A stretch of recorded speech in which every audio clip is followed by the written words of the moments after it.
सोचिए, रात का खाना बन रहा है और अचानक गैस खत्म हो जाए।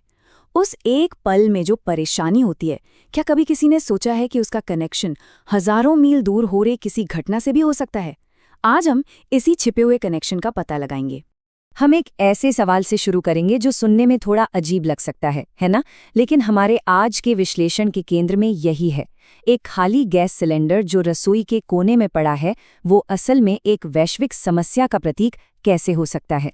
तो चलिए इस कहानी को वहीं से शुरू करते हैं जहां से ये हम में से ज्यादातर लोगों के लिए शुरू होती है, घर पर एक खाली गैस सिलेंडर से होने वाली परेशानी के साथ। देखिए, ये सिर्फ खाना पकाने में देरी की बात नहीं है। इसका मतलब है बच्चों के लिए गर्म खाने का इंतजार, परिवारों का एक साथ बैठकर खाना ना खा पाना। तो आखिर पर्दे के पीछे चल क्या रहा है? इस क्यों का जवाब जानने के लिए हमें अपनी रसोई से बाहर निकलकर एक बहुत बड़े और पेचीदा वैश्विक नेटवर्क को देखना होगा।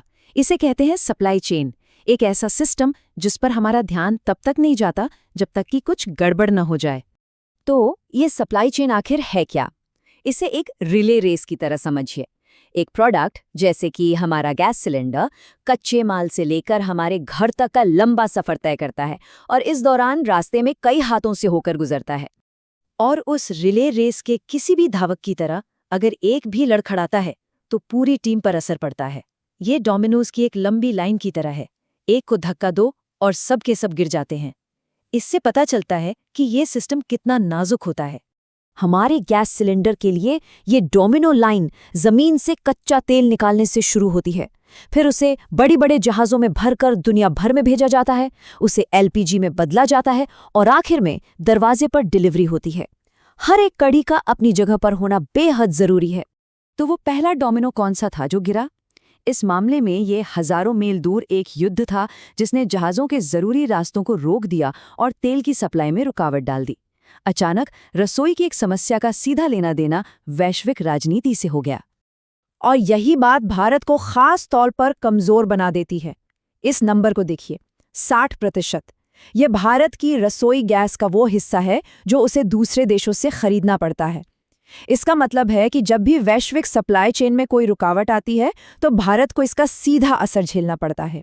ये चार्ट उसी निर्भरता को बिल्कुल साफ साफ दिखाता है। ये जो बड़ा नीला हिस्सा है वो सब आयात है। इसका सीधा सा मतलब है कि हमारी ऊर्जा आपूर्ति का एक बहुत बड़ा हिस्सा हमारी सीमाओं के बाहर होने वाली घटनाओं पर टिका हुआ है। तो जब ये जरूरी चेन टूटती है तो क्या होता है? इसका असर पता है लहरों की तरह फैलता है और ये सिर्फ रसोई तक ही सीमित नहीं रहता। सबसे पहली चोट तो जेब पर लगती है। जैसे ही सिलेंडर कम हो जाते हैं, कीमतें आसमान छूने लगती हैं। अचानक एक बुनियादी ज़रूरत की चीज़ एक लग्जरी बन जाती है और एक काला बाजार पनपने लगता है। और इसका असर सिर्फ आम परिवारों पर नहीं पड़ता। रेस्टोरेंट बंद होने लगते हैं, छोटी फैक्ट्रियों में उत्पादन रुक जाता है। मतलब एक खाली गैस सिलेंडर का असर पूरी अर्थव्यवस्था की रफ्तार को धीमा कर सकता है। लेकिन कहते हैं ना, हर संकट अपने साथ एक अवसर भी लाता है। इस कमी ने भारत को ये सोचने पर मजबूर कर दिया है कि वो भविष्य में खुद को ऐसे झटकों से कैसे बचा सकता है। तो विशेषज्ञों ने एक 4 सूत्रीय योजना का सुझाव दिया है। मतलब सिर्फ एक देश पर निर्भर न रहें, अपने देश में ज्यादा उत्पादन करें, आपात स्थिति के लिए गैस का भंडार बनाएं और सौर और पवन ऊर्जा जैसे स्वच्छ ऊर्जा विकल्पों में निवेश करें। ये बात इस पूरे मुद्दे का सार है। ये सिर्फ गैस सिलेंडर पाने के बारे में नहीं है, ये देश की अपनी ऊर्जा ज़रूरतों को नियंत्रित करने की क्षमता के बारे में है, ताकि वह वैश्विक घटनाओं के रहमो करम पर न रहे। इसी को ऊर्जा सुरक्षा कहते हैं। तो एक साधारण से गैस सिलेंडर की इस पूरी कहानी से हम सब आखिर क्या सीख सकते हैं? सबसे बड़ी सीख ये है कि हमारी दुनिया कितनी ज्यादा जुड़ी हुई है। हमारे स्थानीय जीवन की स्थिरता अक्सर उन घटनाओं पर निर्भर करती है जिन्हें हम नियंत्रित नहीं कर सकते।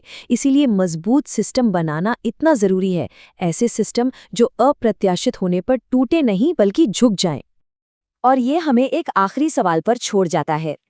हमारे जीवन में ऐसी और कौन सी अदृश्य चेन है? हमारे फोन में मौजूद खनिजों से लेकर हमारे कपड़ों में लगे कपास तक, हम और किन वैश्विक नेटवर्कों का हिस्सा हैं और क्या वे चेन वाकई मजबूत हैं?